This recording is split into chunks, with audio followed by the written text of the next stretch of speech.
नमस्ते दोस्तों, स्वागत है आपका हमारे YouTube चैनल पर जिसका नाम है ई मित्र स्टूडियो। दोस्तों, अभी आपने सोशल मीडिया के कई सारे प्लेटफॉर्म पे अभी देखा होगा कि अरावली पर्वत श्रृंखला का मैटर अभी चल रहा है। दोस्तों, पहले तो हम ये जानते हैं कि अरावली पर्वत श्रृंखला क्या है। तो दोस्तों, एक ये जो पूरे विश्व की प्राचीन जो पर्वत श्रृंखला है उनमें से एक बहुत ही मुख्य भूमिका निभाने वाली एक प्राचीन पर्वत श्रृंखला है, जो कि 692 किलोमीटर एक लंबी श्रृंखला है, जो कि दिल्ली, हरियाणा, राजस्थान और गुजरात से होकर गुजरती है, जिसका एक सबसे बड़ा हिस्सा हमारे राजस्थान से गुजरता है। दोस्तों, इसके अंदर कई सारे विभिन्नताओं वाले वन्य प्राणी निवास करते हैं। कई तरीके के पेड़ पौधे यहाँ लगे हुए, कई फॉरेस्ट बने हुए हैं। इस तरीके से ये हमारे कह सकते हैं कि वातावरण की जो सुरक्षा होती है उसमें भी एक भूमिका निभाती है। ये प्रकृति का बहुत ही हमारे भारत में एक बड़ा हिस्सा है अरावली पर्वत श्रृंखला, जिसकी वजह से ये पूरे विश्व में फेमस है।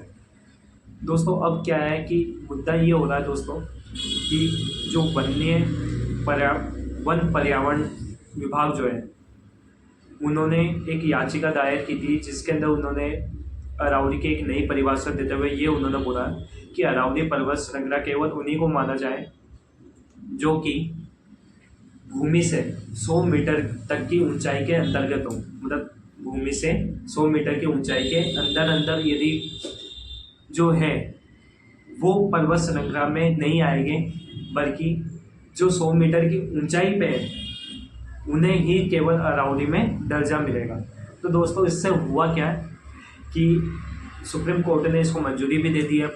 अब दोस्तों, इससे हुआ क्या कि पहली बात तो आप ये समझिए कि सुप्रीम कोर्ट की नई परिभाषा के अनुसार अब ये हो चुका है कि ऐसे पर्वत या ऐसे पहाड़ जो कि भूमि से 100 मीटर के नीचे हैं वो अब अरावली के पर्वत श्रृंखला में नहीं गिना जाएगा। लेकिन दोस्तों, एक बड़ा मुद्दा ये है कि जो भी ये लंबी 692 किलोमीटर की पर्वत श्रृंखला है, इसमें मात्र 8.72% हिस्सा ही ऐसा है जो कि 100 मीटर से ज़्यादा ऊंचाई पर है।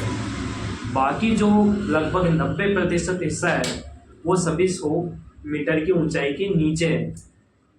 तो इससे क्या हुआ, जो भी उनको वन की सुरक्षा जो भी प्रदान की जाती है, वो जो भी पर्यावरण सुरक्षा के अधीन आते थे, वन सुरक्षा के अधीन आते थे, फॉरेस्ट डिपार्टमेंट के अधीन आते थे, वो अब वहाँ से हट चुके हैं। तो इससे दोस्तों अब क्या होगा, इसमें खनन की प्रक्रिया की जा सकेगी, इसमें भूमि का काम किया जा सकेगा, भूमिगत विकास के अंदर इसको काम में लिया जाएगा, जिससे दोस्तों जो भी 90% हिस्सा है अरावली का वो आगे चलकर धीरे धीरे गायब हो जाएगा, जिसकी वजह से लाखों वन्य जीव के पास निवास करने के लिए कोई जगह नहीं होएगी। हो सकता है दोस्तों, जैसे कि हम आए दिन देखते हैं आजकल तेंदुए, बाघ गांव में आ जाते हैं, शहर में दिखने को मिल जाते हैं, क्योंकि उनके पास निवास नहीं रहता। फिर जो निवासी लोग होते हैं उनमें एक दहशत का माहौल बन जाता है। ये दोस्तों इसी कारण से होता है क्योंकि वन्य जीवों के घर उजड़ जाते हैं या उनके पास रहने की जगह नहीं होती है, तब वो यहाँ पर आकर हम लोगों के बीच में आते हैं और उनके अंदर डर के कारण वो कई लोगों को नुकसान भी पहुँचा देते। तो ऐसी दिक्कतें आएगी, पर्यावरण को इससे नुकसान होगा। जो अरावली से भूमिगत जल का जो स्रोत इकट्ठा होता है, भूमिगत जल इकट्ठा होता है, क्योंकि आप सभी जानते हैं कि पहाड़ों से बारिश आती है, बारिश खींचते बादल खींचते पहाड़, एक घना पुल, मतलब वहाँ पे घना वन है, काफ़ी सारे पेड़ पौधे हैं, तो एक भूमिगत जल इकट्ठा जो होता था वो भी सोर्सेस कम हो जाएगा।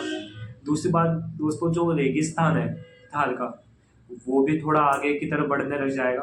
तो ऐसी कई सारी दिक्कत आएगी। कुल मिला के दोस्तों, प्रकृति का जब भी नुकसान होता है, कुछ ना कुछ आपदाएं तो आती है, प्राकृतिक आपदाएं आना स्वाभाविक है।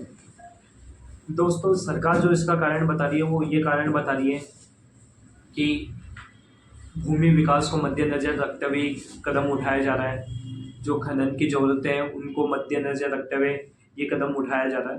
लेकिन आप ये बताइए, क्या विकास के नाम पर प्रकृति का दोहन करना क्या सही है?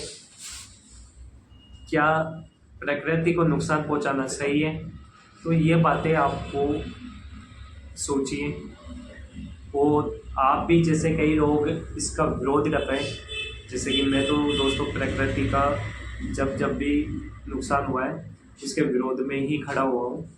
तो आप भी लोग ये सोचिए कि प्रकृति का नुकसान जो हो रहा है, क्या आपको उसके सपोर्ट में होना है या अगेंस्ट में होना है। लेकिन दोस्तों कुल मिला के अब यदि ये देखें तो जब भी प्रकृति का नुकसान हुआ है, प्रकृति को किसी ने छेड़छाड़ की है, तो आगे जाके प्राकृतिक आपदाएँ पैदा हुई है, तो इसका विरोध होना ही चाहिए।